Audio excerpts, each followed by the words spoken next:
Wednesday, the 10th of May. Let's call this meeting to order. Begin with a roll call. Trustee Ron Wilson. Here. Trustee Hartley McIntosh is being represented by alternate trustee Walter Lashevsky. Welcome, Walt. Trustee Neil Gaynor. Here. Trustee Kyle Mays is probably en route. Trustee Jan Price. Here. Trustee Ted Stanley. Here. Trustee David Smith. Trustee Hugh Connett. Here. Trustee Bob Lux is here. Trustee Paul Martin. Here. Thank you. We have a quorum. We have an agenda. We will begin with an invocation and the pledges of allegiance.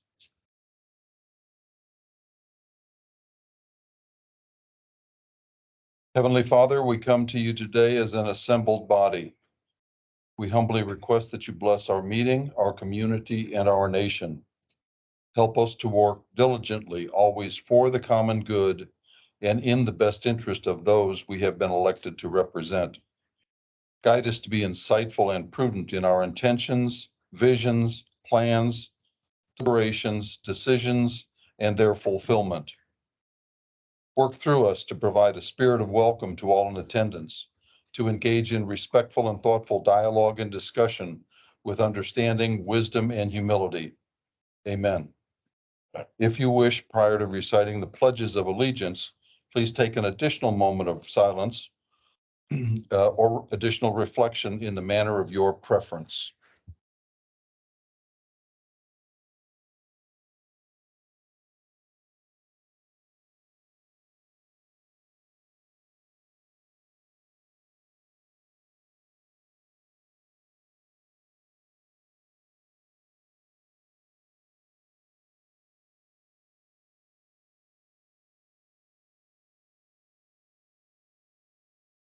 Thank you. Pledge to the United States of America. Pledge allegiance to the flag of the United States of America, to the republic for which it stands, one nation, under God, indivisible, with liberty and justice for all. Pledge to the Texas flag. Honor the Texas flag. I pledge allegiance to thee, Texas, one state, one indivisible. Thank you. Okay. We have a request to speak to us from three members of the public. Good evening. First speaker will be Mr. Kent Maggart. Welcome, Mr. Maggart. Yeah. Thanks, Kent Maggart. Before I begin, if we could, somewhere around 3 minutes, please. Thank you. And I think I recognize almost everybody here, except the new general manager. My name is Kent Maggart. I was on 36 for 12 years. Anyway, I retired about 2018, but I'm here tonight to talk about this wastewater treatment plant that has been promoted. And I've asked a couple of directors what that plant was going to cost, and nobody's known. So I went to the pep rally up in the convention center, put on my river authority, where they talked about their $700 million CIP plan. So the plan, just if y'all don't know, that plan is going to cost $226 million. $226 million. City Conroe just finished a plan, ground floor, grassroots plan, 6 million a day plan, which is about what they're talking about on our plan. 60 million. Brand new. And they're proposing a $226 million plan, same size. And I think the public, you all need a explanation of where those numbers come from and why Conroe can build one for 60 million and they can't build one that's going to cost, they're going to cost 200. Now, I happen to bring this promotional piece. I was intimately involved with the surface water treatment plant from the beginning. And even though I agreed with it, I had some reservations about the river authority running it. And in fact, I proposed that it be equity owned by everybody that put the money in. Anyway, that didn't happen. This is 15 years old, and I want to show you this chart here. It said that we were going to have a surface water conversion fee that was going to be $2 till about right now. Well, as you know, it's well over $3. Also, we'd be starting the next plant. We're going to have a $30 million gallon a day plant that operated for 10 years. And we're going to be starting the next one because we're going to need another 30 million gallons a day. How many know what the plant produced the first 4 months of this year? 9 million gallons. And that's because of you folks. Y'all elected not to use it for some reason. But anyway, that's why I'm here tonight. I think you owe the River Authority owes this board and it owes the public an explanation of why this plant's going to cost $226 million. And also, they need to tell us what the increase in your sewer fee is going to require to amortize 226. That's $250 million worth of bonds spread over only 100,000 population. I want to know how much my sewer fee is going to increase to pay for that plant. I appreciate it if you all put it on the agenda. And I'll wait around here tonight and see if it gets on there. And I'd love to hear the presentation of those things. One other thing. I actually worked my way through college and I happened to work in a wastewater treatment plant to get there. And I know the chemistry of wastewater treatment is pretty good. And it hadn't changed too much in the last 50 years or 60, however long. It's too long.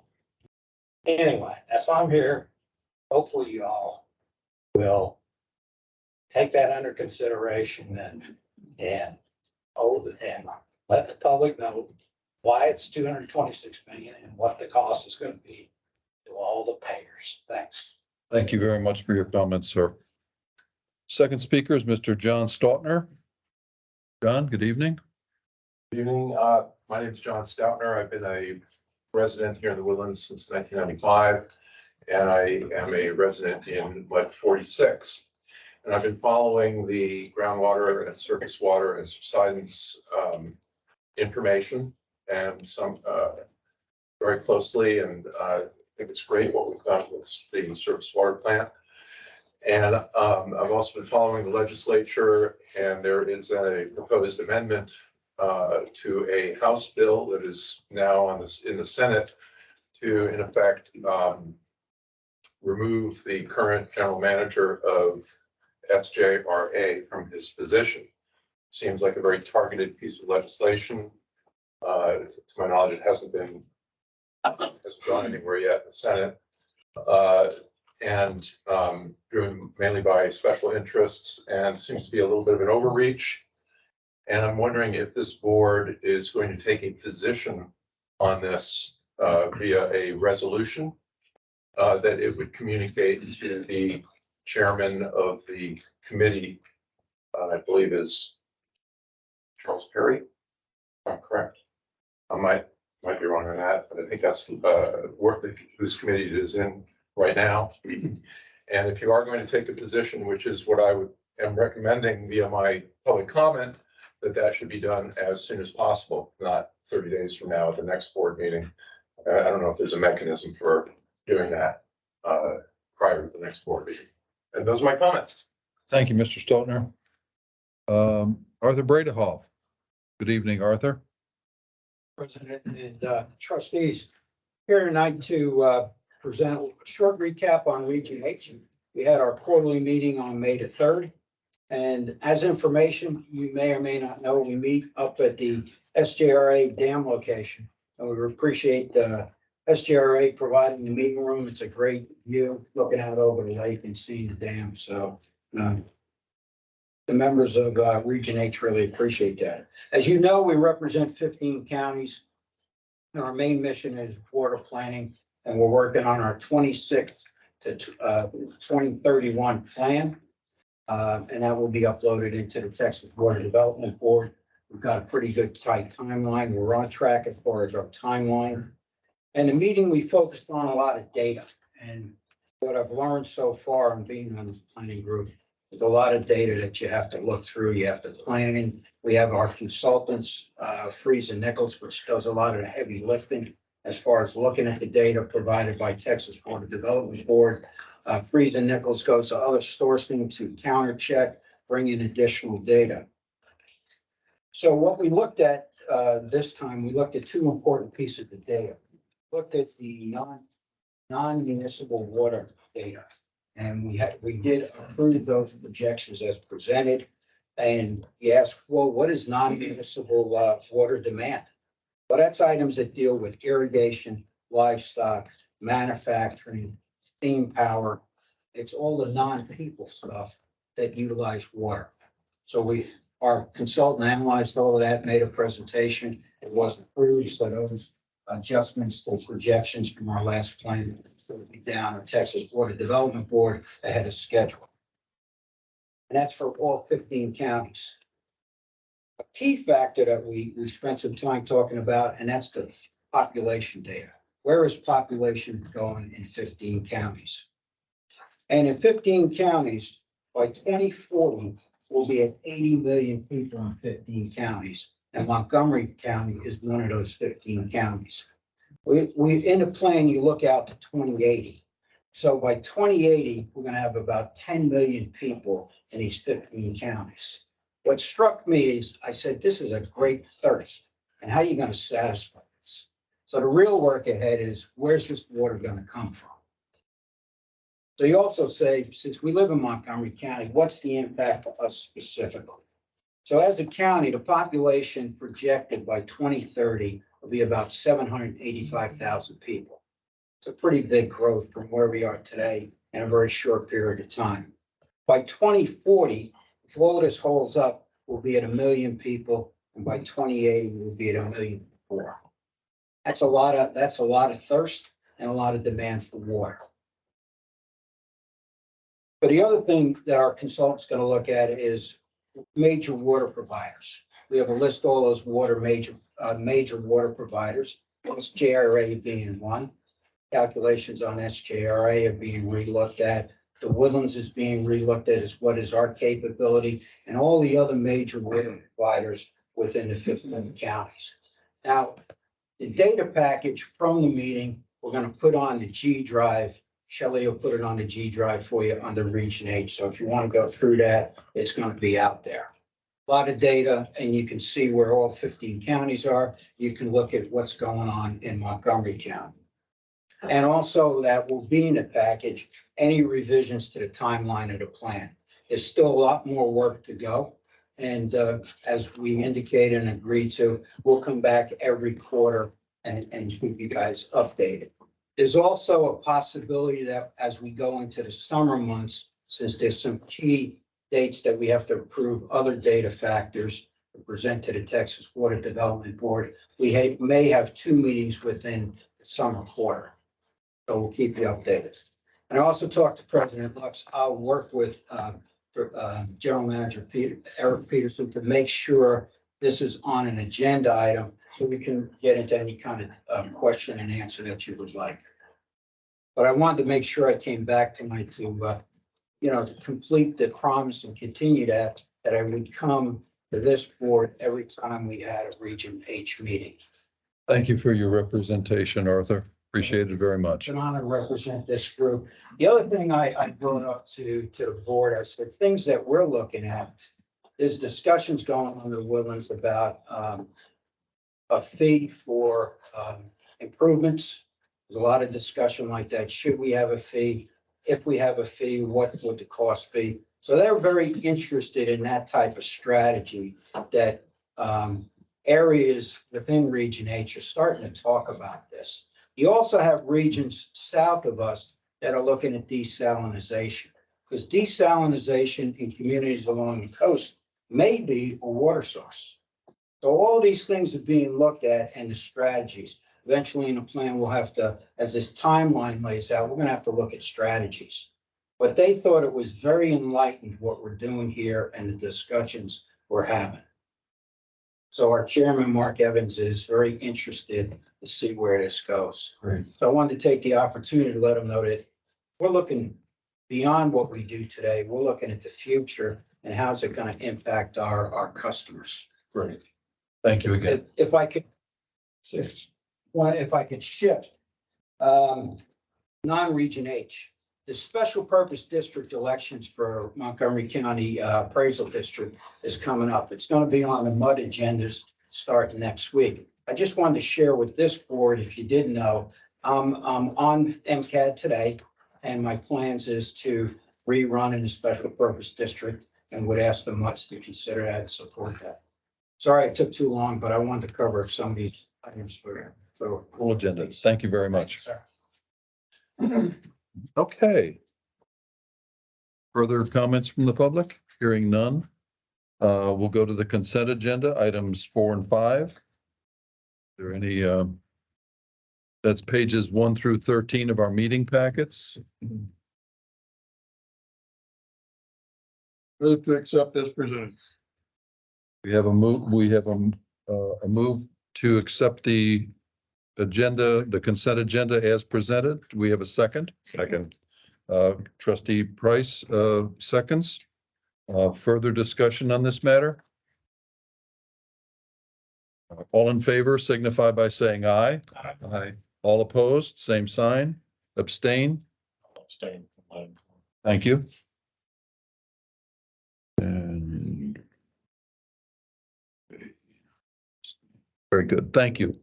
Agenda item number 6, receive the monthly SJRA Woodlands Division report, including updates on infrastructure funding, update on wastewater strategic plan, Woodlands 2024 draft budget. This is pages 14 through 55 of our meeting packets. Good evening. Good evening, Mr. Meeks. An update on the infrastructure funding or wastewater strategic plan, meaning there's nothing really new going on. What I do have is a reminder of the 10-year project plan. The big title, 10-year project plan and Woodlands Division budget workshop on May 18th in the afternoon or the evening, 5:30 to 7:30 at our Woodlands office. We're gonna go through a little bit more detail on the 10-year project plan. And we're also going to go through a little bit more detail on the budget. So in case there's any questions, want to get everybody together and give them all some. Yes. So, you've been talking about the 10-year capital plan. And so I guess in my mind, I handed out a spreadsheet and he's listened to you and Ed about what the cost estimate to be for the next, basically funding of that capital. So I'll pass this down. You guys would like to take a look at it. But so what this shows, and again, if I've made a mistake, you guys please correct it, but I thought this would be good to have before the meeting. Well, just to let you know, on the 18th, we are going to be presenting potential rates as well. Haven't studied this in enough detail. I gave half it at the budget meeting. You did? And I just went back through and added the Woodlands Division, GRP division costs, took it up 3% like that said. And we use those, and you have to $1 million. And so what it really shows is that if we are looking at this budget that's been proposed, that basically the water rates are going to go up 93% between now and 2033. So I just thought, you know, as we go through the meetings next month, it'd be good to reflect on that and have it laid out in a way that we can see. And you can see sometimes you get 6, 5%, 10%, 8, 11% per year increases. So we have some big decisions to make, and I'm sure it's going to get a lot of attention from the community. So I thought that'd be helpful. Thank you for your work on this, David. It's much appreciated.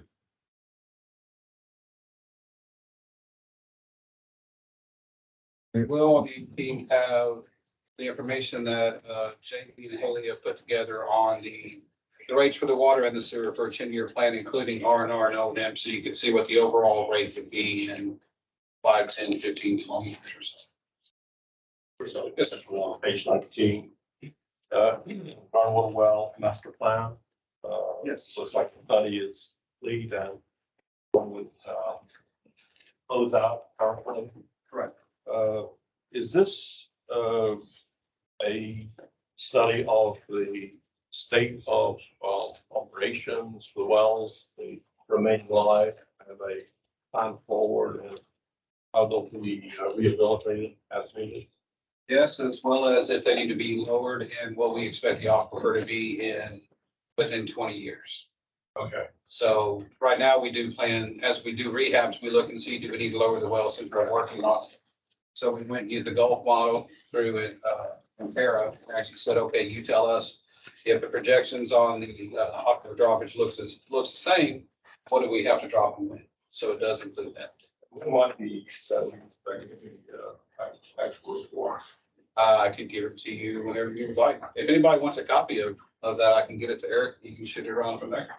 Okay. If you want, just let him know and I'll get you a copy. All right. Thanks, CRP question. I'll take what you got. You know, I- So I'm just looking at the graph here. We have, every year, how much groundwater we jumped up. Is that strictly enough to this route? I believe so, but could you tell me what page you're It's looking on page 25. at? 2022 from about May forward was a large drought. And so there's a lot of pumpage increase on the groundwater side. You said 22? 25. 5. 25. There we go. Yeah. That was due to the drought between May and basically December. That also was reflected in the revenue that was received to fill the reserves at GRP.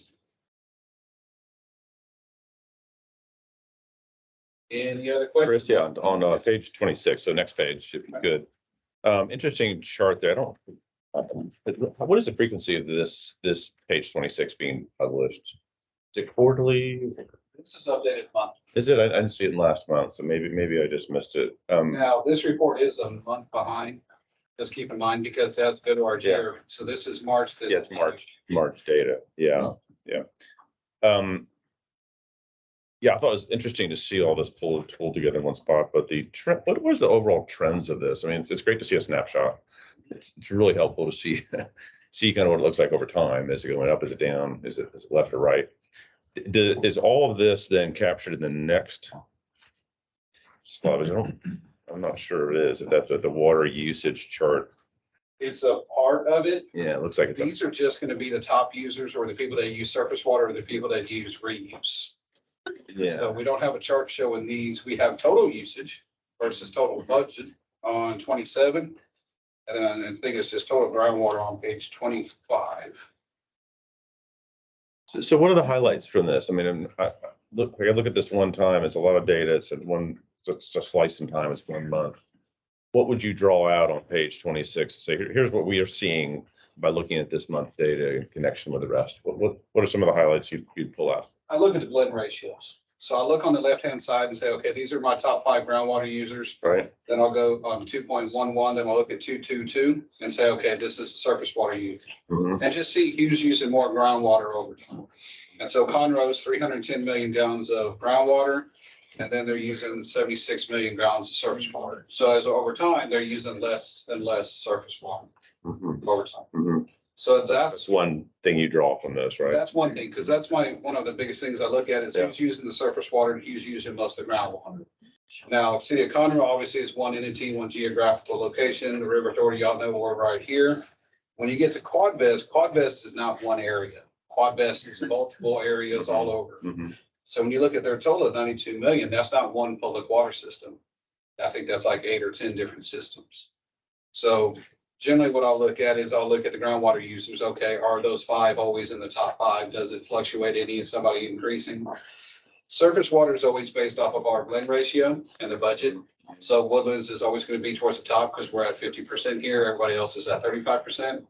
And then I do look at not so much the Catahoula usage. It's there, but Willis is used quite a bit and they're growing. So that'll be more important as we go along and they develop Woodlands Hills up there.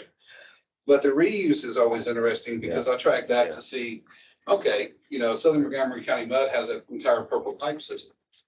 They increasing in demand and there's more people using a purple pipe system. And is it beneficial for something like somebody like the Woodlands in the future? Purple pipe, sorry, is that, Water reuse, wastewater reuse. okay, okay. And is reuse going up or down or It's trending about the same. is it? Okay. Okay, thanks, appreciate it. When you look at, this total here, page 26, that's the total of that. Like in 211 where it says 769. Like, like 211, it says 769 days. That's the Yeah. total, that's the total in that column. not Of that column, not total overall. thing. Yeah, just of that table. It'd be good to put another column. So it ties out to this graph. Okay, we can look at doing that. In that one and this one. It's been a while since we updated GRP MOR. We may take a look at a wholesale update. Yeah. Thanks. Very good. Thank you, Mr. Meeks. All right, so I'm gonna turn it over to Haley, who's gonna run through the draft or proposed FY 24 Woodlands budget. Good evening, Haley. I do have a presentation slide for y'all to follow along. I was trying to warn y'all first. She did it, not me. So as Chris said, my name is Haley Lawhon and I'm the Woodlands accountant for SHRA. So today I have the budget to present through y'all for FY 24 and our rates for this next budget cycle. So this is for y'all's information tonight, and then I will be at the MUD meetings next week for each of your individual MUDs to give the same presentation. And in July, your MUDs will vote, and then y'all will come in August for the trustee vote on this budget. So tonight is just for your information, and next week you'll hear it again. And as Chris mentioned, we have a meeting on the 18th, if you'd like to hear it again, and then for June as well. So, fine. So to start us off, when we're going through our budget, we have several considerations and things that we look at with that. So on this slide is just kind of a high level of some of the different areas of our budget that we look at and some of the assumptions that we've made for our fiscal year 24 budget. So we did change our water loss percent for FY 24 from 23. So in 23, we had a 9% water loss and that we budgeted for FY 24, we're changing that to a 5.5% water loss. So this does cause our sales to potentially increase by that 130 million gallons. We are keeping our wastewater sales demands constant. So on the cost increase side, it's some of the typical things that we see year to year. It's the same things that we're seeing this year. With our chemicals going up, sludge hauling, electricity is going up, our payroll is going up. And the new thing is the public communications consultant to help with the PR campaign that's coming for all of the bond work and the projects. Yes. I'm just gonna ask this question here because it shows up like 4 different times. And I still don't understand it, so maybe you can help me. Okay. It's how does reduction in water loss equal more sales? I can see less loss, but that's an unaccounted for number. So can you just help me one more time? You've done this twice now. No. I appreciate it. Maybe others feel the same way. Maybe it's just me. I just don't know how it turns into revenue. So the way our water loss is done is we set our demands of what we think we're gonna produce out of the plant. Right. And from there, that's where we not decide, but based on trends, set how much water we think is going to be produced that we're not going to sell. And we're reducing that number, therefore we're producing the same, but we're able to sell more of it because we can account for it. Yeah, I know the reason. I'm just trying to see how it translates. So you're just reducing the amount that you would have typically done if it truly were losses that were gone, because this is kind of a math calculation. That's why it's going over your sales column versus staying over in your kind of non-revenue column of losses, right? Yes. Okay, I think I've got it. Thank you. Of course. Help me out. So the next consideration that we look at is our project plan and what do we need as far as a transfer from our operating budget, so covered by our operating rates, which is what we're presenting here today. how much of a transfer do we need over to our fund? We're keeping that at 6 million for fiscal year of 24. So the blend ratio is not changing either. We're keeping that at a 50-50 blend ratio for 24. So just to highlight a few of the things that are changing based on previous conversations that we've had with the different muds in the woodlands. We have the USGS stream monitoring gauges around the woodlands, and this has been historically about $75,000 in the budget, and we have looked for other funding partners to take on that cost, so that has been removed. The renewal of those contracts has been removed from the fiscal year 24 budget. So there is 6250 in there, and that's because the contract runs through the end of September, which is our first month. So that one will be removed from the budget for FY 24. So you're just continuing that? We're discontinuing paying it from the woodlands operating. Other funding sources are taking on that responsibility. So flood management, Fair Branch, Harris County is doing some stuff. So the gauges are staying, but the responsibility is shifting. The next thing is the lobbyist. So we do have a contract with them through December of 23. So this calendar year, which is 4 months of our fiscal year. So you will see the budget change from 120,000 to 40,000. So that partial is in the budget for FY 24. So this is just a snapshot just to have it here in the presentation for you to see. This is just our high level expenses and some other sources and uses for our operating budget. I have more information on several of these lines if we go through the presentation, but this is just a snapshot for y'all to see it here.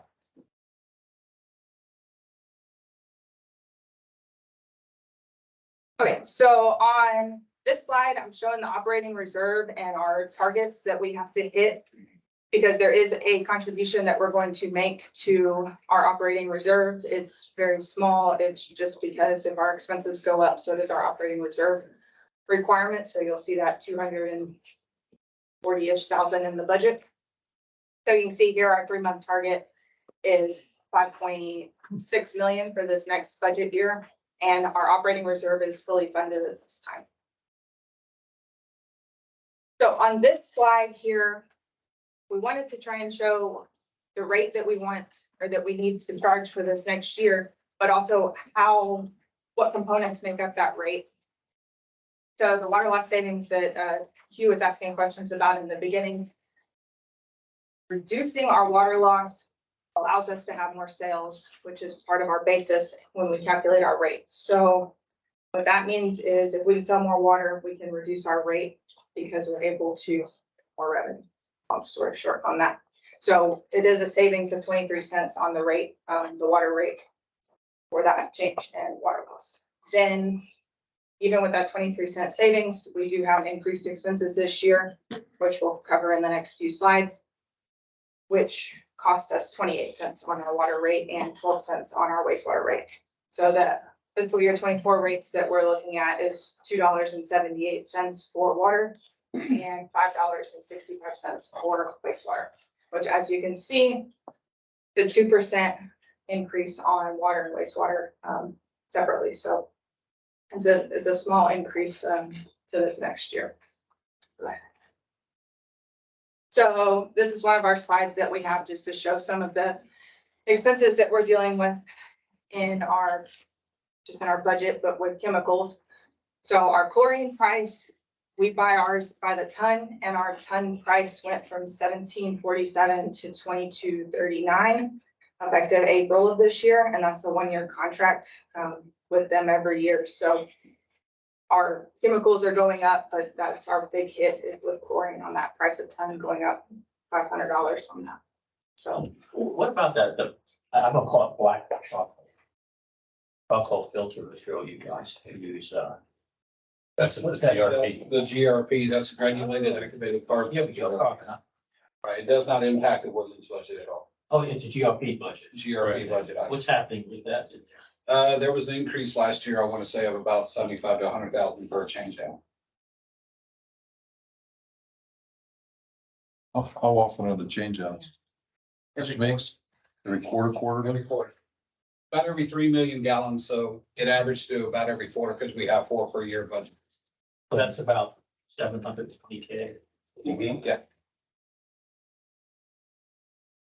So the next thing that we look at is our staffing, and we have our staffing plans that are done in January. When we look at the staffing, we're looking at how much help the Woodlands needs for direct staff and indirect staff. This year, there is an adjustment to decrease our direct staff by 0.7, and we're gonna increase our indirect staff by 2.88. On the next slide, you can see the breakdown of what makes up those numbers, what functional area that we have, and where the adjustments are going. Most of the increase in the indirect has to do with projects and an increase in our tech services and accounting department. The other things that we assumed for our staffing plan is the same as last year, so the assumptions did not change, which was a 4% merit and promotion increase and a 2% inflationary adjustment. You know, you guys reorganized, now have a functional layout, I mean, a functional focus structure. Right, you Like our have everybody across the business for operations, engineering management. So you have a category in the budget, which is staffing allocations. Yeah. Did that change much with the organization? It seems like, you know, the overhead is bigger than the Woodlands staff. Did that move people out of the Woodlands and put them in staff? No, it did not. So it's always been that way. Yes. It's big staff. So as I mentioned, this is the slide just to give you a little bit more detail on how we came up to that 2.88 and the indirect change and the 0.7 direct change. Chris filled this out and gave some good overview information, if you're interested in reading that. Maybe go back, Right. go back to the PE slide. One minute.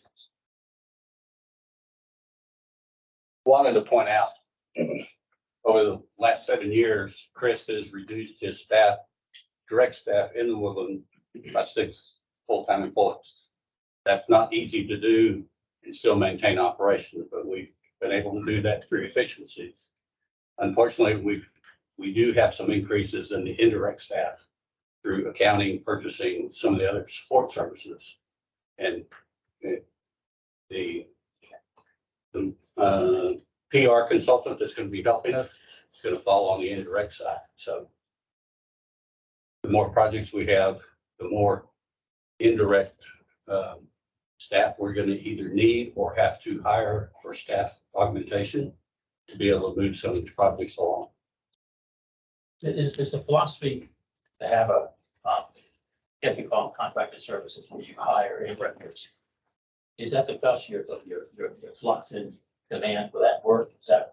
That's part of it. We're trying to maintain, we have budgeted 7 full-time positions in the engineering department.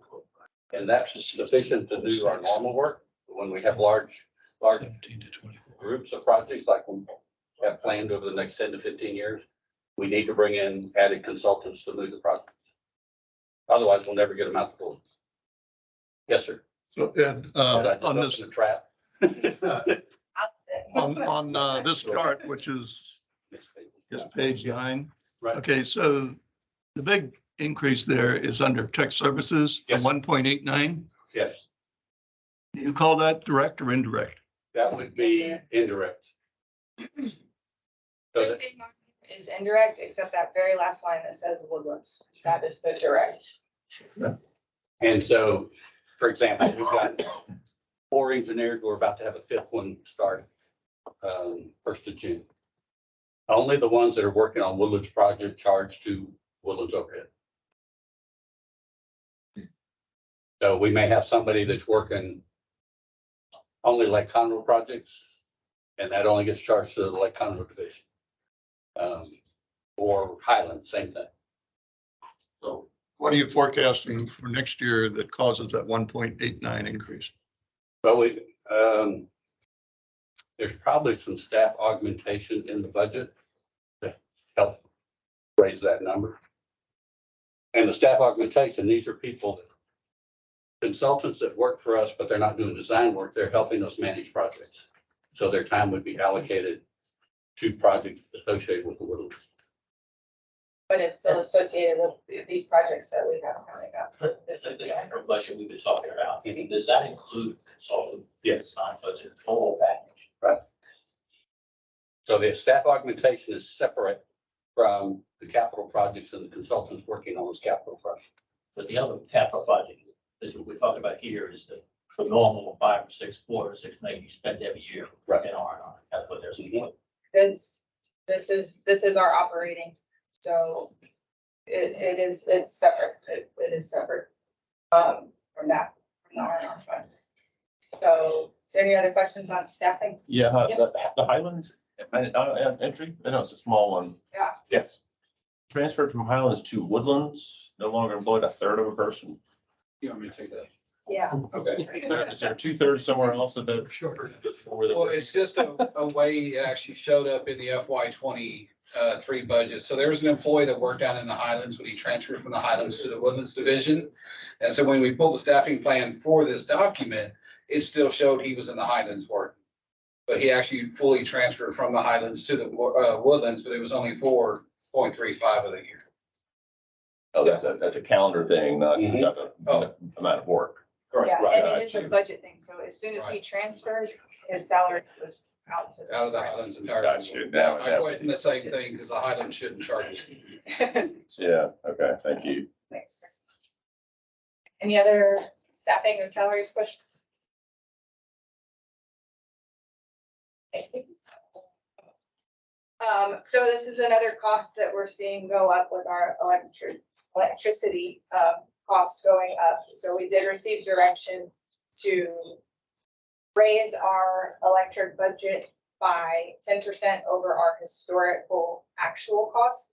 So that's why it is up 25%, but it's based on our actuals that we're seeing this year, which is already over budget. So, that's where our electrical and the 25% increase is coming from. So on this slide, I took our operating budget and I went through to try and grab from a mathematical analytical standpoint of some of our largest activity lines.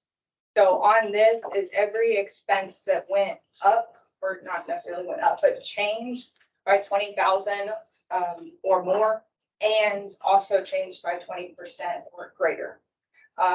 So you can see this, and then I've added, with Chris's help, I've added an explanation over to the side that helps to explain the driver for that change. Several of these things are covered in a slide, but if y'all have any questions on anything specific, we can cover that as well. So. Give y'all a second, because it's second to last slide here.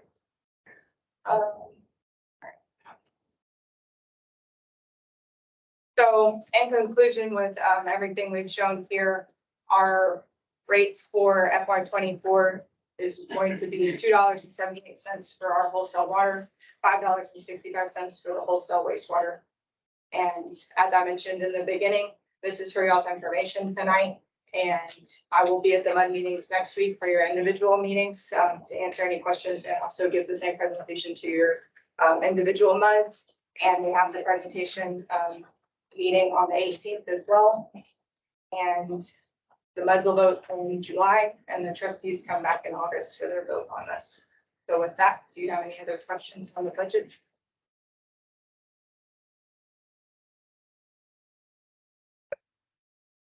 Haley, sorry. No. Oh, wait. Oh, I think, oh, go ahead, Paul. No, go.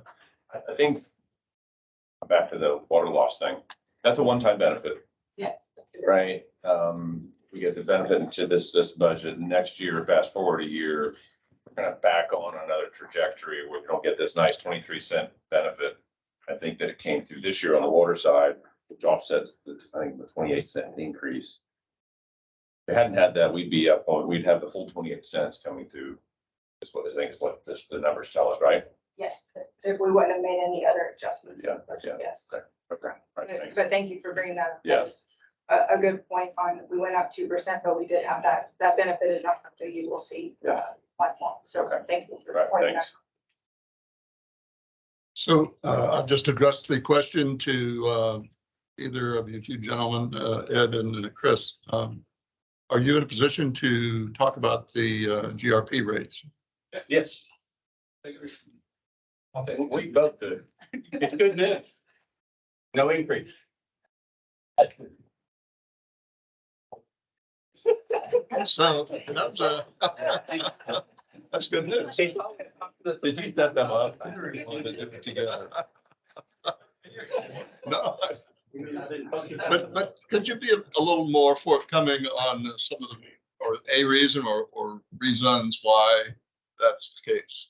Zero increase. Yeah. Why don't you? I'll take that. So in this current year's budget, we had $2 million in there for partially filling the R&R fund and the emergency reserve, right? So that's $2 million, right?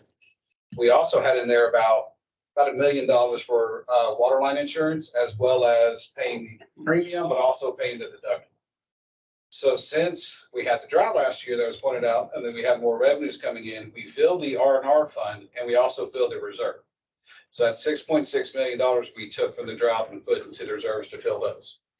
Since those were full, we no longer need to transfer from the budget into those reserves in FY24. So that's $2 million out of the budget, right? GRP, every penny is worth $200,000. The other thing is that with the line insurance, since the reserves were full, we went ahead and pulled off about $750,000 of that $1 million, canceled the insurance, and reduced it down again. So $2.8 million came out of the budget. Was that, you said 2 cents per hundred? 1 cent equals 200,000. It's interesting, when you look at these increases, and set them against the current inflation rate as expressed by the consumer price index for Houston, the Woodlands, and Sugar Land. According to Bureau of Labor Statistics, 4% off stable April. We can't, unless inflation continues on its downward trajectory, which apparently interest rate increases are having that effect. Can we expect a change in these rates next year? That is a very good question, and one of the reasons we're doing the rate study, the rate model to help project. My assumption, yeah, you're going to be 2 to 5% for the next few years, with the exception of adding anything on top of it for the aging infrastructure, the bonds, and everything else. So for those projects coming from operations, that's going to be really the fee. That's what people will see. That's where I'm trying to frame the question. Right. That we can't expect this in the future. Agreed, because that goes back to what Hugh was saying as well. This year, you keep in mind, you have 23 cent reduction because the water loss, that's not there next year. Yeah. So if we aim for a, let's say, 3% increase, then, and that's where we hit at, then we're going to be cutting projects, moving stuff out of the O&M budget. Right. But the biggest thing the residents will see is going to be the project related funding. Mhm. So. Yeah. So one of the things, another point is we're watching weather patterns, and the wetter the year, less revenue. And that can create a problem for getting the regular projects, maintenance projects done to be able to stay within budget. But we'll see what El Nino does to our weather patterns in the next couple of years. It's the cruel irony of the water business, right? Other questions? We can give you back your meeting. Thank you, Haley. Thank you. Thanks, Haley. Okay, agenda item number 7. Discuss SJRA FY 2022 excess funds. Ron, you're the chairman of the Audit and Finance Committee. I know that you were not here last month, but if you could give any thoughts or explanations that you may have, please. I think I've been told that Neil Gaynor has studied this and gave an explanation above par to his But I've asked Neil if he would mention it. Oh, this. Thank you. Ron, Neil, Trustee Gainer. I'd like to just walk through this whole issue from my perspective, trying to research what is going on with excess funds and right position perhaps. So to set the background, those folks may not be aware of everything that's going on. And so we had a meeting, this board of trustees had a meeting on March 8th. In that meeting, agenda item 9 states, quote, consider an act on SGRA FY 2022 excess funds. And there's a video recording of that. Starting at 11 minutes and 10 seconds for one time, a little over a minute and a half. And the trustee packet contained the memorandum on the excess funds and their use. And the board of trustees unanimously approved the recommendation from the Audit and Finance Committee that FY 2022 excess funds were to be retained by the SGRA Woodlands Division. So going forward now to March 23rd, 2023, SGRA. So agenda item 6B in that relates to an adoption of resolution to amend the FY 2023 budget for the Woodlands Division. And it's a video recording of that, but it started much later in the meeting, 47 minutes and 18 seconds. So went almost read this. And the memorandum that was included in the agenda under item 6B describes excess funds, and it's identical, in fact, to the memorandum that the Board of Trustees received. The SGRA board unanimously approved the resolution on adopting the amended FY 2023 budget. So at our April the 12th, 2023 Board of Trustees meeting, there was an agenda item, the consent agenda item 4 has the minutes from the March 8th meeting. And then you can go through that on video. And there was an objection to that part of the meeting minutes suggesting, which related to item 9, the March 8th meeting. There was a discrepancy between the action taken by the Board of Trustees on March the 8th and that taken by the SBA board on March 23rd. And after discussion, this matter was to be included in the May 10th. Well, here we are today, meeting agenda.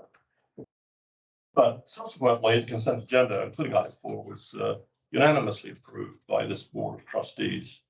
And the way I see it, there are two core issues here. First, excess funds were stated to be held in escrow, I put that in quotes, for subsequent determination of refund or retention. And second, the purposes for retention of excess funds were not reviewed by the Woodlands Water Agency Board of Trustees. I want to go into a discussion about that. The first is an easy one.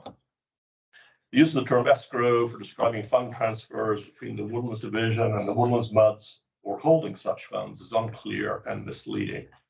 And I know, as you would have seen in the memorandum, an escrow fund or account is not referenced either in that memorandum that we received or in the supporting document provided to the SGRA board members.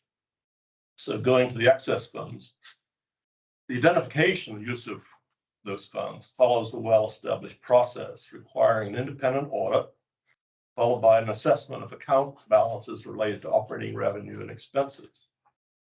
So the annual comprehensive financial report for FY 2022 was presented to the SGRA board at meeting on January 26th, and was accepted. And that was under agenda item 6A. Now, the ACFR is a key underpinning for the evaluation of excess funds in the Woodlands Division accounts, which may be either refunded to the Woodlands MUDs or retained for specific projects or other purposes. Excess funds are calculated from net cash available less budgeted operating expense for the first 6 months of the financial year starting September 1st through February 28th of the following calendar year. So what this study showed was that the SJRA Woodlands Division held a budget surplus of $370,104 from FY 2022. And in the memorandum, it was recommended that the funds be retained for two purposes. First, $216,869 for a generator replacement at elevated storage tank number 5, which was budgeted during FY 2022, but due to delivery issues was delayed until FY 2023. Then second, $153,235 for partial funding of an analytical model of water and sewer rates that was just referred to a moment ago. I will say this, that the amount of $153,235 arguably represents part of operating revenues from water and sewer fees that had not been allocated for specific purposes in FY 2022. However, this amount represents 0.3% of the audited Woodlands Division water and sewer fees. I believe we can agree that a 0.3 difference is well within stringent budget variances. However, I defer to the Audit and Finance Committee for guidance on such variances. Approval of retention of funds for the described purposes is a mark of prudent governance. Such governance requires that the Woodlands Division and WWA be proactive, ensuring that all water and wastewater systems are fully functional, provide uninterrupted utility services. Additionally, careful management of water and sewer rates is essential for funding of operations and those infrastructure replacement projects that are not financed by bonds. So to summarize, I'll repeat elements of what I said. The SJRA Woodlands Division followed the appropriate processes to determine the amount of FY 2022 excess funds potentially refundable to the Woodlands MUDs and provide the necessary documentation and recommendations to the board trustees, including the Audit and Finance Committee. The board trustees unanimously approved the Woodlands Division retention of excess funds and their uses, which was followed by an adoption of an amendment to the FY 2023 Woodlands Division budget by the SJRA board. The adoption of the SJRA Woodlands Division budget amendment was entirely consistent with both the Woodlands Water Agency Audit and Finance Committee recommendation and the intent of the Board of Trustees approval. Now, I know this evening we've got a colossal, hard to read thing, but here's a suggestion I want you to think about that might provide us with a path forward. SJRA and Woodlands Water should create a flow chart showing how funds, including those determined to be excess, typically move between MUDs and SJRA Woodlands Division accounts. This approach could be adapted to assist communication regarding other concerns not related to fund transfers. So I think I would rather have a one-pager showing a flow chart than a lot of verbosity. And that's it. I'm done. Further discussion on this matter? Yes, sir. Trustee Smith. So I'll basically break this into two segments. The first goes over the events of the meetings. When we voted on that topic, the presentation by Mr. Meeks was very limited. You can see he basically referenced the fund and with little explanation verbally. Now I'll admit that the documents in the packet, but we get 75 pages. We put a bit more discussion, more information provided by the River Authority on this topic. I've only been here a year, so this is a new event for me. But what struck me by surprise was I went to the River Authority board meetings, and it was like a celebration. I mean, the amount of information that was presented to us on this topic was a small fraction of the information they presented to their board. I think we should be presented an equal amount of information between the two boards that we're talking about the month. And I'll be honest, I wouldn't have realized it unless I had been to the River Authority board meeting. That's the first part of it. Talked about. The second is, we're two separate legal entities. They're monopoly, and we're the customer, and they're the supplier. And if you think about it, AT&T came to me, Verizon came to me and said, hey, we misbilled you, can we keep it? Can we keep it? And I don't think any of us would agree to that. And if they would allow me to keep it, you're just going to AT&T and Verizon infrastructure. Right, the same thing here. And I think there needs to be a more defined wall between the two corporations, the two agencies. And I think at times that wall comes down too far. And I think this is an example. We should return, if it's an excess fund, return the money to the ratepayer. And additionally, it should be if they have capital, they put a capital budget in every year that we approve. I mean, we approve that capital budget, and that should be in that capital budget. And what worries me is that we get a habit, right? They overestimate their payments, 300,000, 400,000, 500,000, and we give it to them. So it becomes thing, they're always estimated on the high side. So I think it sets an argument that when you have a refund coming back, it should go back to the ratepayer. And I guess that's, to me, to sue two separate legal entities, we need to separate the businesses of those two entities. And I think this, I admire the amount of work Ed and the rest of them put in. They do a pretty good job of finding people to perform, but I think in this case, it wasn't enough information. And I think the funds didn't go to escrow. I would argue that they should go back to the ratepayer. And I'd argue we should do it all the time, just because we don't want to create a habit of overestimating cost. Thank you. Further discussion? I'd like to hear Trustee. San Jacinto River Authorities, since it was their board meeting, and get their perspective on particularly the interface between the two organizations. Certainly.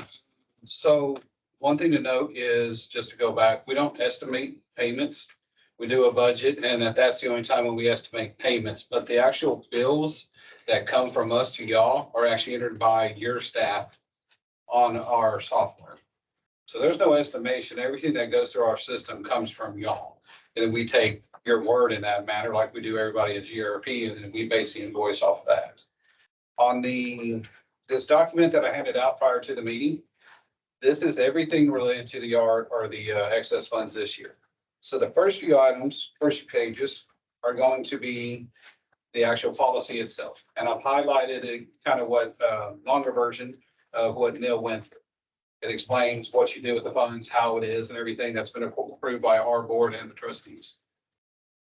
Then I move into and I talk about the FY22 excess funds memo. I've highlighted a few sections on here, but if you read this in its entirety, then you switch over to the River Authority's board communication document. All the same words are there, as Neil pointed out. Now, one thing to note is when we come to this board, we say, what would y'all like to see? So over time, since 2015, with the excess funds, when we have them, it's been the same information we've presented as y'all requested it. When we go to our board, there's information that they requested. And so what you're going to see from this document forward is the information that we gave to our board. So it's the same general memo, just our cover sheet format. Then you're going to be followed by the resolution for the budget amendment. Then you're going to follow up with copies of actually what's occurring in the budget. So when the board says, show me exactly what the budget's going to look like before and after, that's what it looks like. Then we get to this long form, which is the excess funds calculation, which was passed out to all the MUDs, the audit committee, and the trustees in, I think, February or March, whatever time. That's the information that we gave to our board. Now, when we switch over to the last few pages, these are going to be purchase orders. The first purchase order, I've highlighted on the top right, is going to show a date of March of 22. The EST5 generator was put into the capital budget for the FY22 budget. In March of 22, we've just started doing the budget for FY23. At that time, we had no intention and we had no knowledge that the generator was going to be a year before it was delivered. We were told it was going to be by August. Had we known it was going to be delayed, one, we would not have issued the purchase order, and we would have put it in another budget. after that. So if you take that 29,000 and change, add it to the next PO, which is gonna be for the generator itself, which was issued in January of 22. You take that 29,000 plus 187, that's your 216 for the generator. The very last PO you see in here is going to be for the rate model and the rate study. So just to go back on the generator was already going to be purchased. It was already budgeted in FY 22. 216,000 of the excess funds was literally from not being able to pay for this generator. That's where they came. The rate model and rate study would be in the FY 24 budget that y'all just heard Jamie or Haley present. So all we had asked for with the excess funds is, hey, you already have this money. Let us use that so the rate doesn't have to increase next year to do the rate study, as we've done. So the information we present y'all, in most cases, is almost identical to what we present to our board, with the exception of if they've requested or y'all requested additional information. So, if the board had not approved 370 to the two projects, what would happen to those two projects? So if they would not have approved, that's a very good question. Jamie? I mean, you're still gonna buy the generator, right? The generator is going to be purchased. So would that not be in the budget we're currently looking at for 24 or? If it wasn't approved, it would have been. We would have had to place it in 24. Actually, no, we wouldn't have, because we've already got the generator. So Yeah. what happens if the board doesn't approve the budget amendment? So we would have gone over in that line item and we would assume we had to make it up in the category. So we would have had to cut something else from our budget. But with 370, and this is where our board, and correct me if I'm wrong, our board generally looks for their direction from y'all because it's y'all's money. So with the budget, with the excess funds, if y'all have approved something, they generally say, Yeah, they're not gonna deny it. because it's y'all's funds, it's your customers at the end of the day, to this day, to have it denied it. When you had, you still spent the money. Right. And so you had to charge it somewhere. Right. So we charged it against something that was left over from the prior year. And it's the same item. It'd be an overage It's a timing. Yeah. On that particular subject. on that one. And on 153, you would have then requested, I guess, in the 2024 budget, Correct. 153 more. You got it. So that would be a timing deal as well. Perfect. So the reason we don't give it back, David, is that there's a whole lot of paperwork. Give everybody $10 back, and then charge it to them. Charge it to them next year. That's just a flow. It's purely timing. And we've been asked And before, it's fund accounting, because that's why we gotta do it. when we bring the excess funds, we brought it with no plan before, and y'all have asked collectively, the trustees at the time, other members have asked, what are you gonna use? If I let you keep it, what are you gonna use it for? So if we bring excess funds, we say, we'll give it back to you if you want it, or if you choose to, we can do this over here. It's always your direction. If y'all wanna keep it and want it back, no problem. You know, I'm new to this as well, so I'll just kind of share my perspective. Obviously, you have a policy here to capture exactly this kind of event, right? Documented, it seems like it was followed exactly, and it was presented. I think what hung us up was this word escrow, right? That kind of has certain meanings to people. When I heard escrow, I thought, okay, it goes into kind of some kind of account, but I had no thought in my mind that that was money that wasn't going to be applied to the budget. It was never a thought in my mind that, oh, it's going somewhere else for some other purposes other than paying for what we are going to be, costs we're going to incur. Perhaps the change, rather than creating a bunch of new paperwork, is if there is a targeted, way to spend the excess funds, to say, hey, we're going to use this on these items, right up front, that would have triggered the whole thing. I can't imagine anyone in here saying, oh, don't pay for the generator you already ordered, and don't put it towards the modeling. Because, we don't want that we should improve the modeling if that's the case, but that's not the case. So I just think that one word got us hung up. And I'd hate to see you do a bunch of more work. You have a policy, you've got all of just plenty of paperwork for me. To pay for stuff that's our money. I think the policy's there for a reason, and that's how we should use it. Agree. I don't know where the word escrow came from. We don't have any escrow accounts. I didn't say escrow. I don't know if in the research you found where it is. Oh, I know who set up. I believe it was my injection. And that came out of the Audit and Finance Committee, to which I too am new. And when the word was mentioned there, it was not rebutted in any way. And if I failed and led people down an incorrect path, I deeply apologize. But that was the word that was used in the Audit and Finance Committee meeting that I audit. And perhaps I'm the guilty party. That's fine, as long as we know, we don't put it into escrow. We don't have an escrow We account. don't Let have, me be really clear. There is not a one. so what we do is we take it from basically the general fund at the bottom of the budget. Mhm. And if y'all say, yeah, buy the generator, do this, we take it from the bottom and put them in those line items. And that's why the amended budget, you'll see those numbers in there.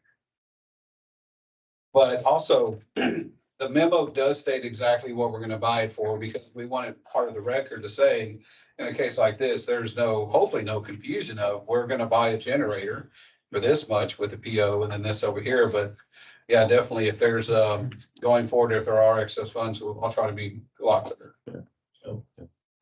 So I wonder if we shouldn't take Neil's suggestion and maybe create a flow chart as to how these funds actually move and move back, if you guys can do it on one page. You know, we're asking for, I'm just gonna respond that every time we ask them to do something, we're incurring costs. Yeah. Right? And if a flow chart's going to help people understand how the money flows as an educational piece of material, I gotta believe maybe it's something on the shelf, but I just hate to ask somebody to go do more work, which is just gonna add, the work's gonna get paid for. We absolutely have to have it. I don't think there's anything going on here. I feel like the process has been working for a long time, apparently. If we have to have a flow chart, I hope it's something that you already have printed, somewhere and you can just hand it out. Don't spend a lot of time creating a flow chart for me. I feel this has been going on long enough for everyone to know how it's working. I can see if we have something. Jamie and Haley would be the ones looking at it over time. And I will tell you, it's not something, if we do, we're not looking to bring back immediately because this happens once a year. If we do, we're gonna work on it over the next, 9 months to be Bring honest, it the next request. potentially. Yeah. Trustee Smith? I would agree with you that I'm not looking for a flow chart. I think what was missing was a robust discussion. Yeah. In the board. And if we would have had that, I don't know how I would have voted, but I would have felt differently. Because if you look at the tapes of their board meeting, there was a robust presentation. And, So that's a good takeaway, right? That's a good takeaway. Thank y'all. Further All discussion? right, thanks. Thank you very much, gentlemen, all. Thank you for that deep dive, Trustee Gaynor. Agenda item number 8, receive updates from SJRA on the Spring Creek Detention Study. Mr. Shackelford? Trying to recall the last thing that occurred. We had a public meeting last week. And about 60 to 75 people in attendance. Went through the update to the people that attended. There were comments offered by members of the public to our staff and our consulting staff. And we'll get those compiled and share those with stakeholders. But right now, we're just trying to get to a point where get to the final determination of whether these are feasible and whether to move forward. Do you know when this decision may be arrived upon? I don't, trying to remember when the next progress meeting is, and I don't have it in my memory. So it may be 30 days, maybe 60 days before that meeting. Thank you. I'll get information for next week's meeting. Yes, sir. Just going back to page 45 on, that's in the packet on the taking this handout. It's a second page. Okay. Bar that minute. I was just wondering if you may consider, and perhaps this will require some kind of interlocal agreements and such. Willow Creek dumps into Spring Creek just to the west of Griffith's Point, the Woodlands. Okay. And it seems to me that we don't have a measurement on that particular tributary that can impact the flow patterns of Spring Creek in that particular area. We do not, my recollection is flood control does on, Oh, they so do. if They you, do have one. if you go to the, just the weather, not the flood monitoring site, Okay, you can pop up there. okay, all right. But is there a way to utilize these flood gauges throughout the watershed? The ones that we're talking about here in this budget were the ones that we had the USGS help pay for. Township paid for several of them. Okay, And there were several that we were paying for, we were paying for operation and maintenance through on behalf of the Woodland Fund. And so, because it was impacting your budget, but yet Woodlands Division doesn't do flood management, we were just trying to get them funded from other sources. so that date is available somewhere. Yes. Thank you. Other question? Okay. Agenda item number 9, receive the attorney's report. Brian Yates, good evening. We're running a little bit late, so I'll try to keep the host at 8 to 3. Take all the time you need. Take all the time you need, important stuff. On stuff that is still alive versus stuff that did not.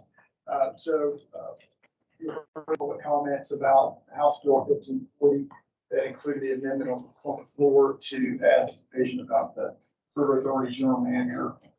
That is in committee.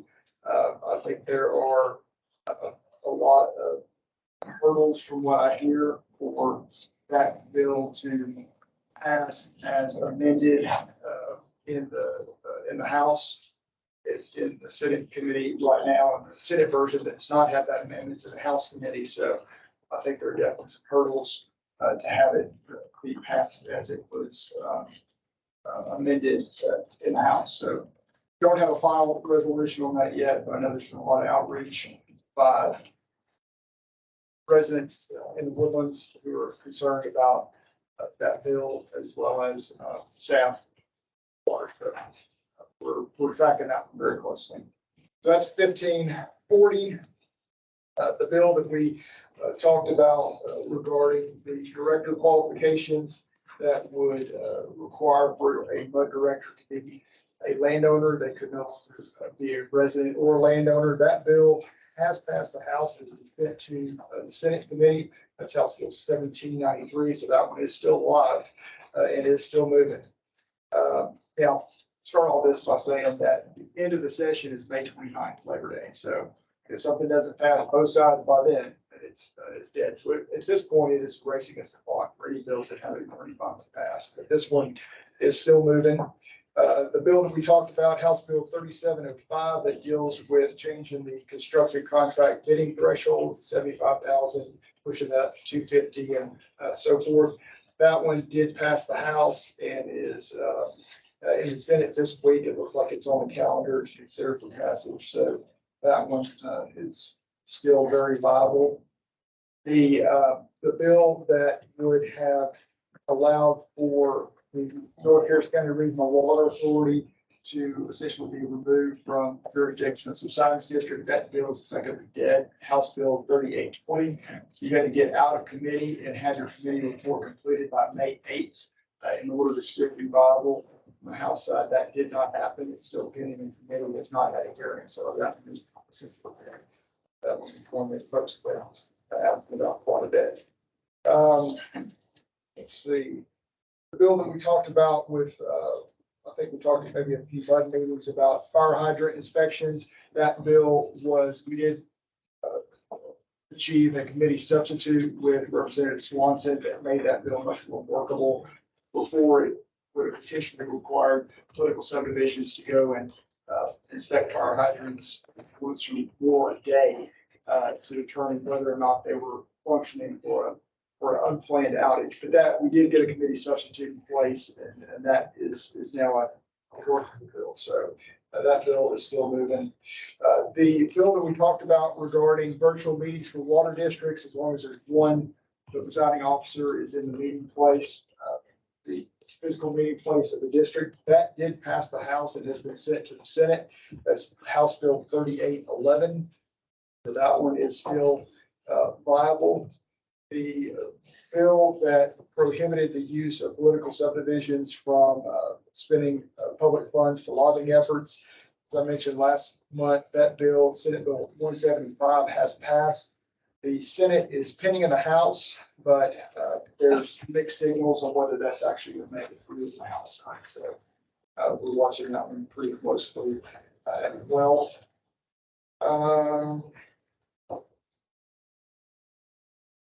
There's a bill, won't get into the details of it right now, but that would change how the unused increment on the rollback tax calculation is handled to further restrict, we talk about the 8%, 3% that has passed the Senate and is sent to House Committee. That's Senate Bill 1999. So we're watching that one to see how it progresses as well. A few other significant bills that are essentially dead at this point. We talked about a bill that would prohibit the exercise of district powers outside of its boundaries. House Bill 5171, that one has not moved on the House side, so that one is essentially dead at this point. Bill that would require bond elections and tax elections to be only in November. There were a couple of versions of that. Those have not moved either.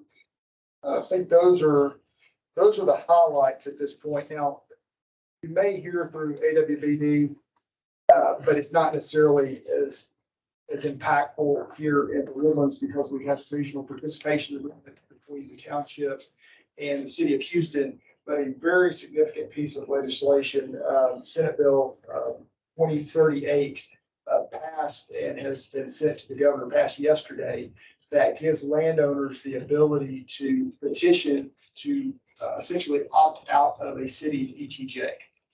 That is very, very significant. I can't overstate that. There's been an ongoing battle between the state and municipalities over the last couple of sessions. The bill almost passed last session with some concerns about city that taking too aggressive and ETJ landowners.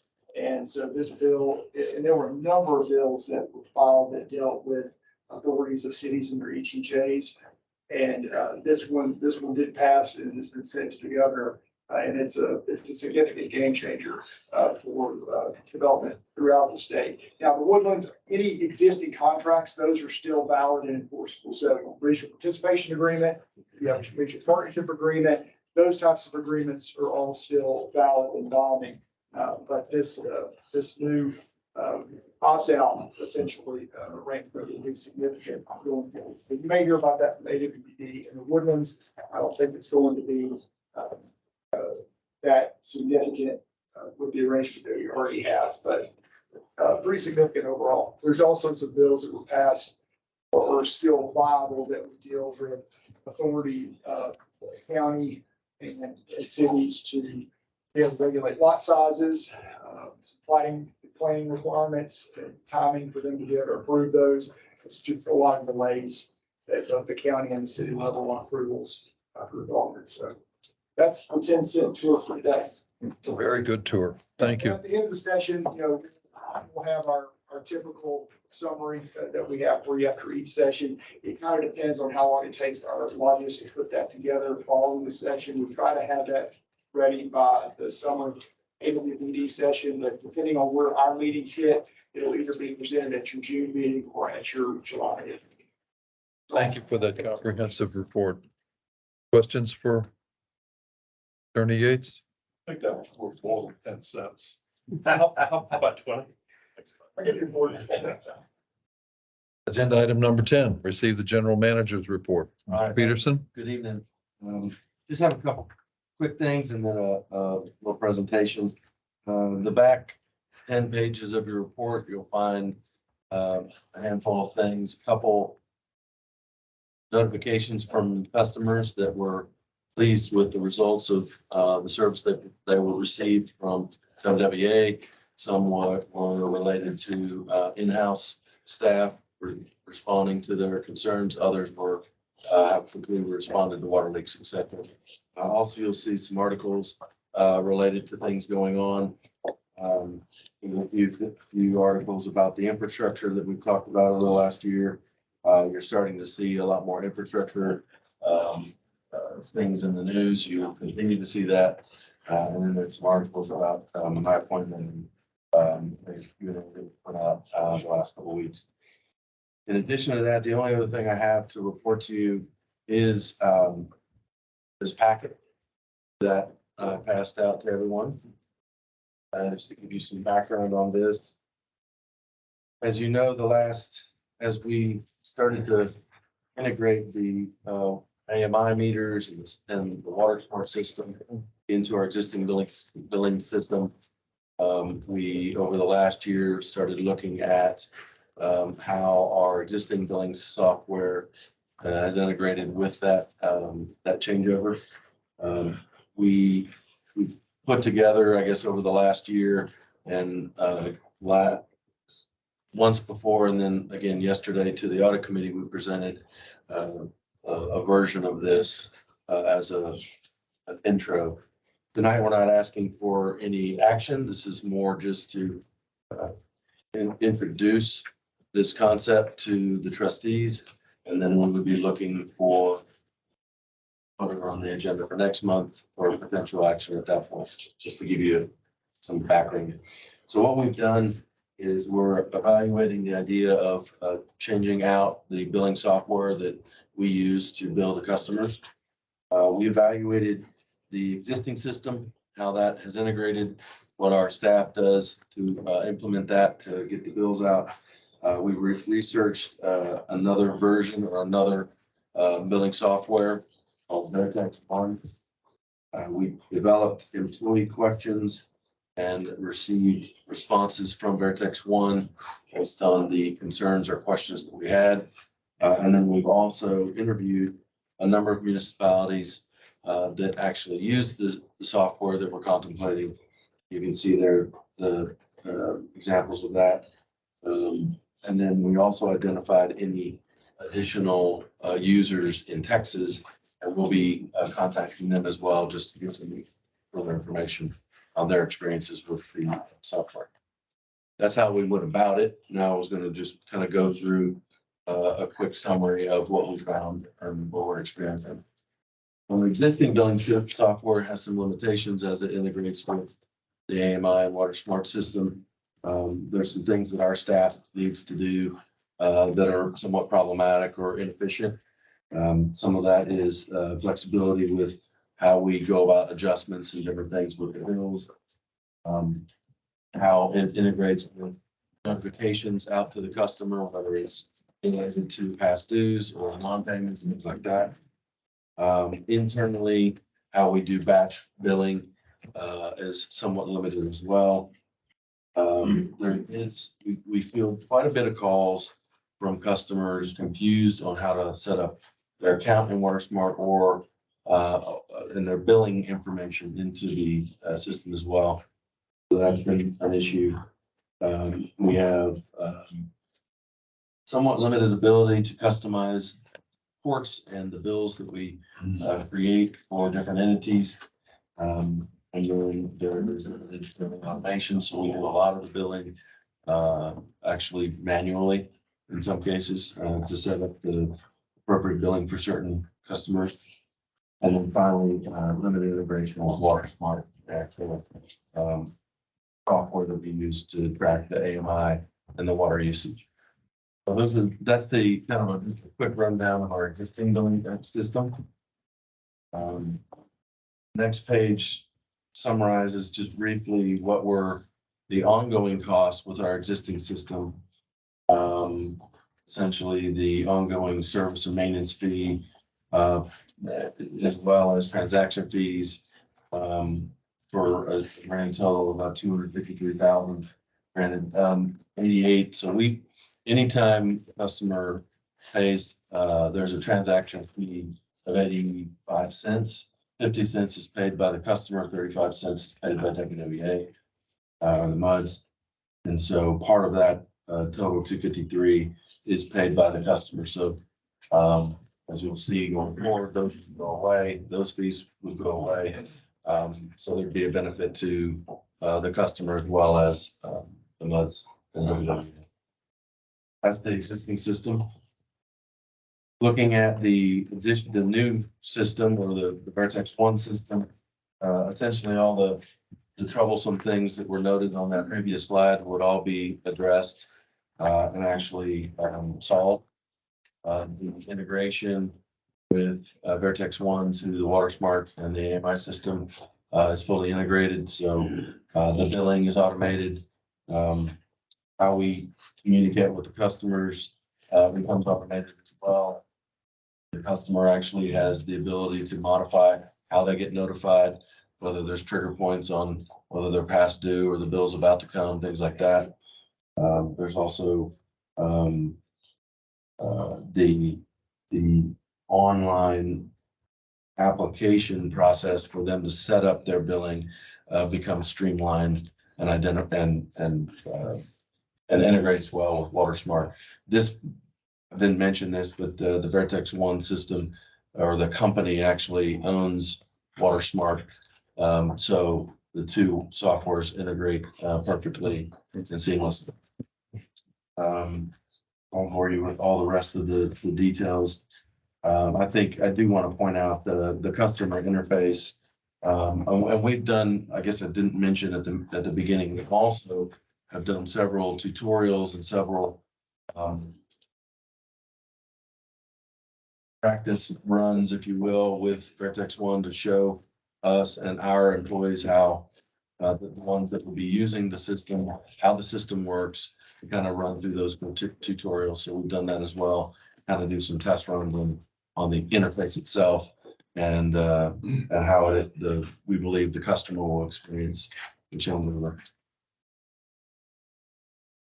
The cost of the change is there's a one-time fee currently being proposed by Vertex One at $606,000. We talked to them about potentially splitting that up over a couple of years to lessen the impact. And then the ongoing costs for the service fees for them to service the software and continue to give us upgrades from year over years, $236,000. Next slide, we identified, I mentioned there's some streamlining, there's some automation and things that we believe will experience with the changeover. We tried to identify the resultant savings in both staff time and printing and postage and some different things. And so we put together a slide on page 7 to essentially accommodate that. Trustee Martin had brought up a number of times in the past the question of merchant service fees and how that is currently applied versus how that might apply with a different system or this system in particular. What we've done is we essentially went into post past data, both looking at high months and low months of usage, and identified what the merchant service fees were over those months, and then used that data, put it against the expected merchant service fees that would come along with this software. And we believe there's actually, based on actual data in the past, savings of about $175,000 just in merchant fees alone that could be utilized, as well as the decreased employee hours. And then one of the things that Vertex One proposes in their experience in utilizing or selling this to other customers is actually an increase in virtual or paperless customers. So we have about 40% or so over the 34,000 customers that are paperless, and they are proposing, in their experience, about 30% increase in that. So if that is the case, we've estimated that out to be about 35,000 in additional savings just in printing and postage alone of bills that go out. So we identified those annual savings of an estimated about 265,000. That will be ongoing And it would be essentially adjusted in future budgets to not have those expenses in and those cost savings. Finally, we kind of put everything together at the end, essentially of what I just went over. You'll see there at the top on page 8, the total amount of the upfront cost, 606. You'll see the existing annual fees from the existing service, 253. Vertex ongoing service fees, 236. That's for a net out of 17,000 roughly per year. And then you pull in the anticipated savings that we believe of the 265. Go through the math, turns out to be roughly about a 2-year buyback to get to those, to fully see those savings. And then we believe that, with my system, the Water Smart, and this system all integrated, that this is ideally probably at least a 10-year play, if not longer, depending on what technology brings in the future. So something to mull over. I'm happy to ask any questions. Like I said, there's no action tonight. Just wanted to give you some information. I know I went pretty quick on that, but we've got some more time we have a month to go or so, or as much time as you'd like to contemplate. Yes, sir. I worked in discrete manufacturing into for MRP, ERP system implementation. And my warning would be, I would make sure I have enough consulting fees in the number, because things don't go well in these systems. And you want a reference account out of this system, but you can ask the county what they went through when they went through all the county funds. Sure. And so when you call the reference accounts, make sure they're not, we used to call them golden something. And they always gave you glowing remarks. So you might want to find some of that difficulty. And then, a lot of times the people who signed the contract have moved on, and these things fall through the budget. You may want to really dig into what these additional costs they incurred. It can go on. Now software is a never ending story. I didn't mention too that we'll have kind of a soft rollout that will be essentially about a 9-month test run, to where we would migrate the data over, we would migrate the accounts, rebuild the system on the side along with them. And so that we wouldn't go live until we were fully comfortable that all the accounts were moved over and accurate. And then we would do test runs throughout that 9-month test. I agree with you. But that's one of the things that we've asked some of those questions to the ones that we've spoken with, and we'll dig a little deeper with some of the others in the Texas region. Trustee Stanley. I know this is a very high level view of this right now, but just looking at the numbers, you're showing an annual estimated cost of 236 and an estimated cost of the existing system of 265. That's a rough savings of 29,000 or 30,000.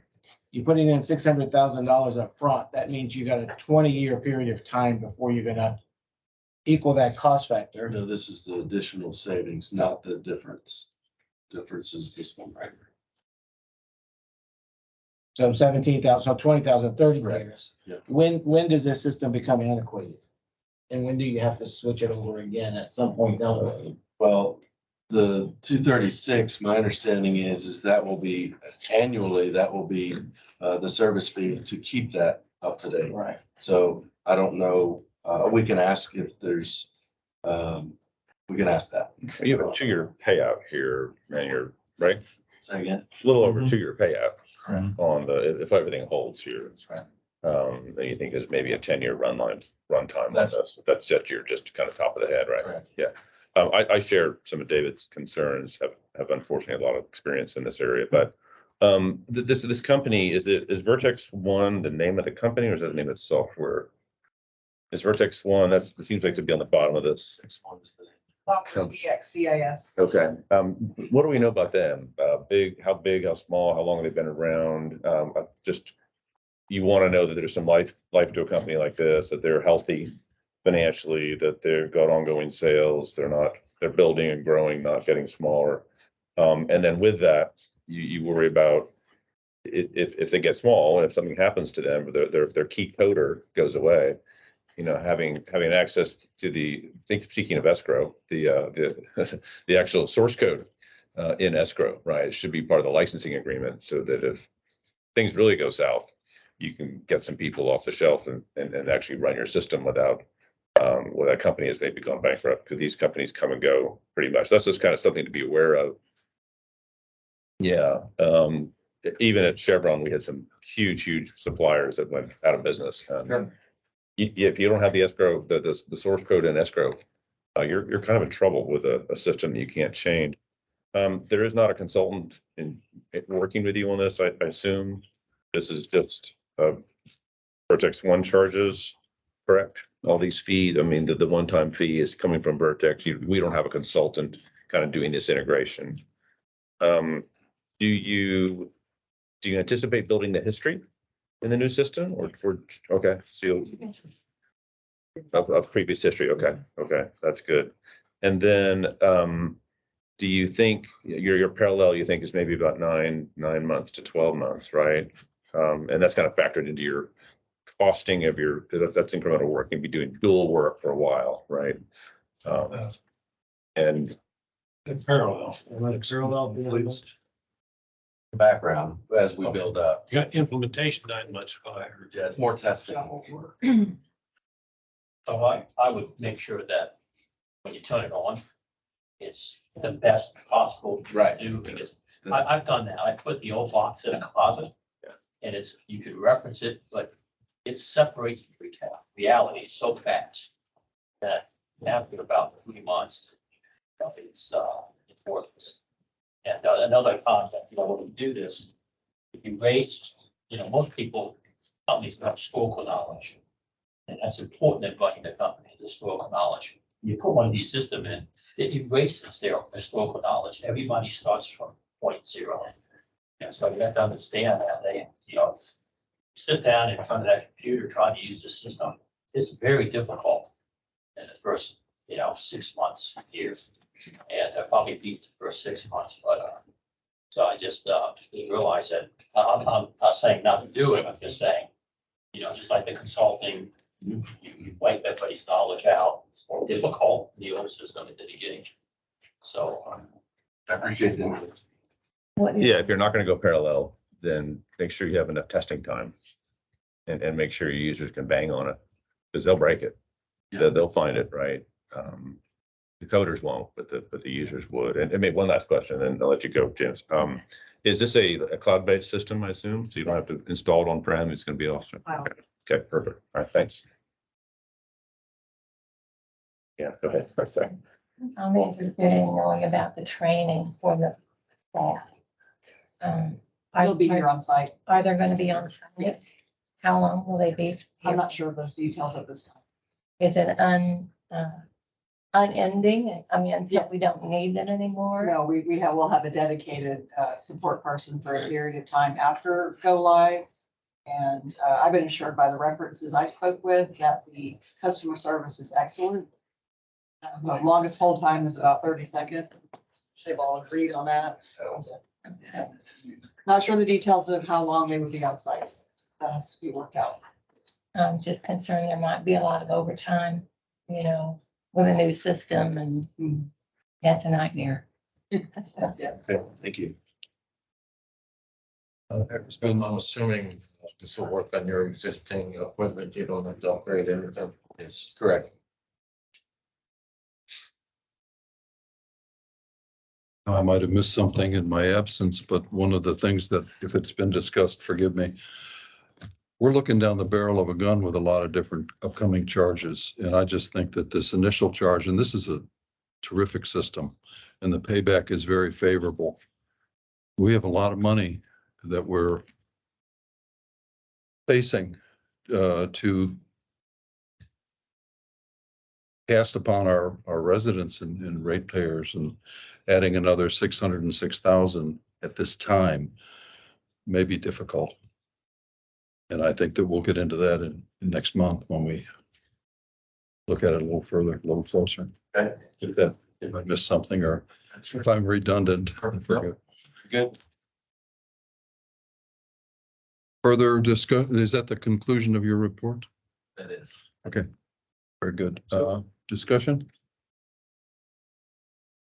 In the review of all the departments within the agency, has everybody bought into it? Did they get their questions resolved?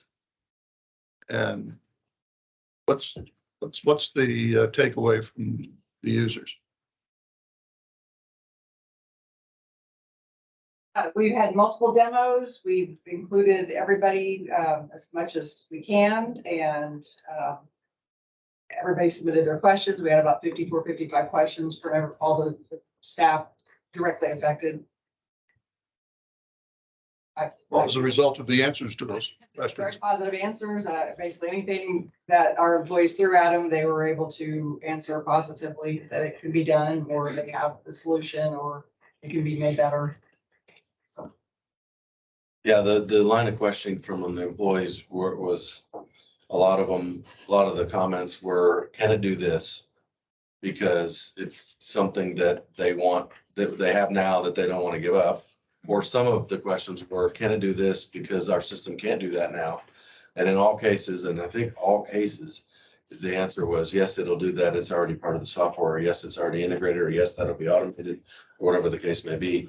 As the deeper that I dug into the questions and answers, the more I realized there were not a lot of downsides or no's, if any, that I could find in terms of what their response was to what we were asking.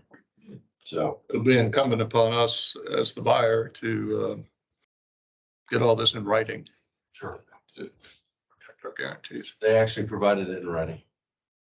But we'll make sure that it's also confirmed. Okay, thank you, Mr. Peterson. Agenda item 11.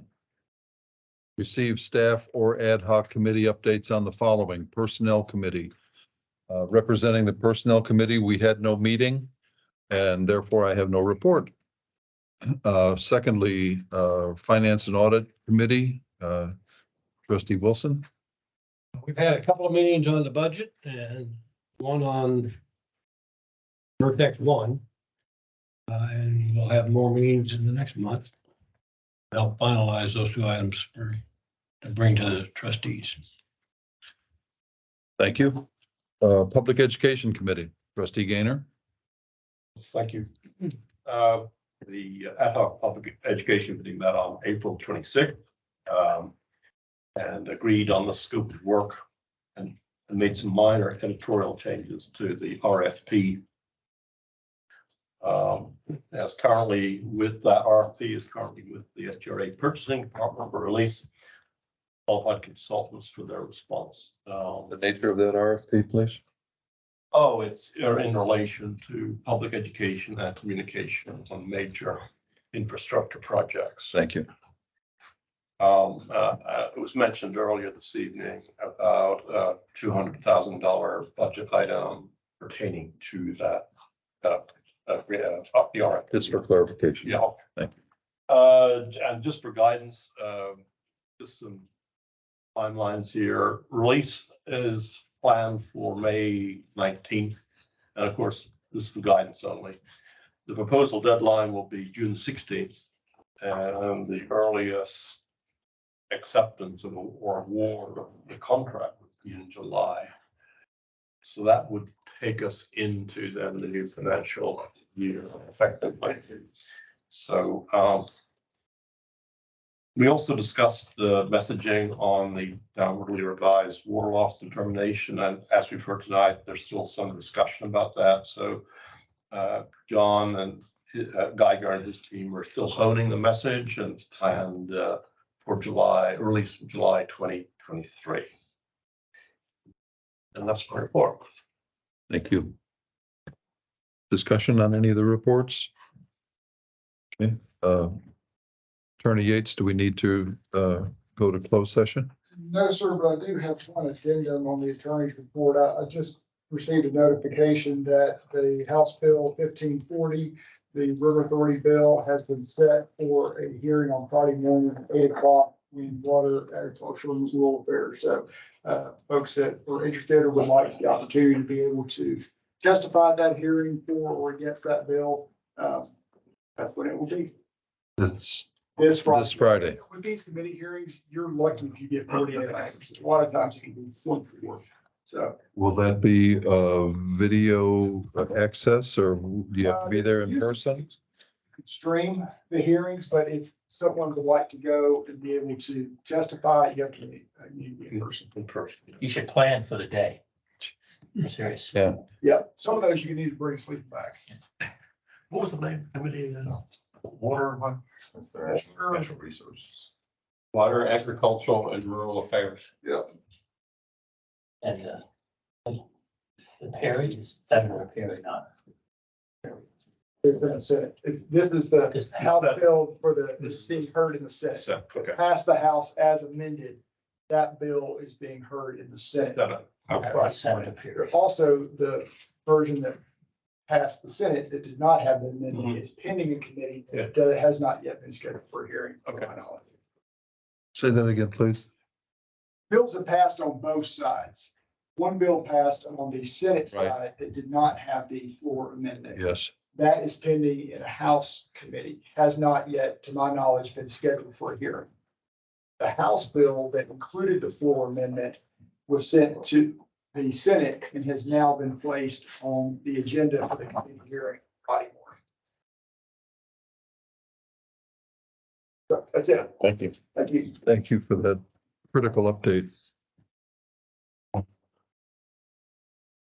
Okay, so we do not have to recess nor reconvene. Discuss matters for placement on future agenda. Anyone? Following up on what we were just talking about, Mr. Stanton earlier suggested we try to do something. I know it's difficult, but is there anything we can do as a board to show support for? Since it's not on our agenda. Not as an official action. It's not on the agenda. And time at this point is, to the extent that people feel strongly about the bill, think your best opportunity to be impactful, besides contacting representatives and senators directly, is to attend the hearings. Okay. I think, I don't know if it needs anything more formal, but that Veritext 1 be an agenda item on June meetings. Yes. Okay. Further discussion on matters for future agenda? Hearing none, adjourn this meeting.